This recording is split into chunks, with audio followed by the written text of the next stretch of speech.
अन्य समाचाરની વાત જૂનાગઢ કોંગ્રેસનો આંતરિક વિવાદ હવે સપાટી આવી ગયો છે। જૂનાગઢ કોંગ્રેસ નેતા સામે ગેરરીતિના આક્ષેપ કરવામાં આવ્યા।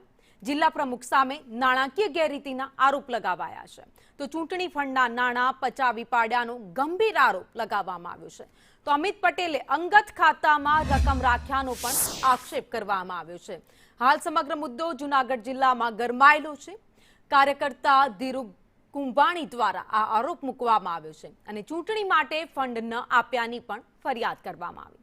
પાર્ટીના અનેક સભ્યોમાં સમગ્ર મામલે રોષ અત્યારે જોવા મળી રહ્યો છે।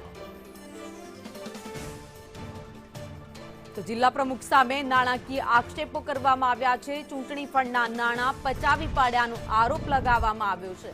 વધુ અપડેટ સાથે સંવાદદાતા કેતન ઓઝા અમારી સાથે જોડાઈ ગયા છે। કેતન, એક કાર્યકર્તાએ આરોપ લગાવ્યો છે કે તેમણે ચૂંટણીના પૈસા પડાવી લીધા। ચોક્કસ કે જે રીતે કોંગ્રેસના જે આંતરિક ડખો છે તે સામે આવ્યો છે। ખાસ કરીને જે સ્થાનિક સ્વરાજ્યની ચૂંટણી હતી તેમાં જે પાર્ટી તરફથી ઉમેદવારોને જે ફંડ આપવામાં આવે છે તેમાં લઈને ડખો થયો છે। ખાસ કરીને કાર્યકર્તાઓ દ્વારા જિલ્લા પ્રમુખ જે છે અમિત પટેલ તેની સામે આક્ષેપ કરવામાં આવે છે કે તેમને જે પાર્ટી ફંડમાંથી જે ઉમેદવારોને આપવામાં આવતા નાણાં છે તે પચાવી પાડ્યા છે, તે જે છે ઉમેદવારો આપ્યા નથી। આ પ્રમાણનો જે લેટર છે તે લખવામાં આવ્યો છે અને પ્રદેશ પ્રમુખને રજૂઆત કરવામાં આવી છે। જી આભાર માહિતી માટે।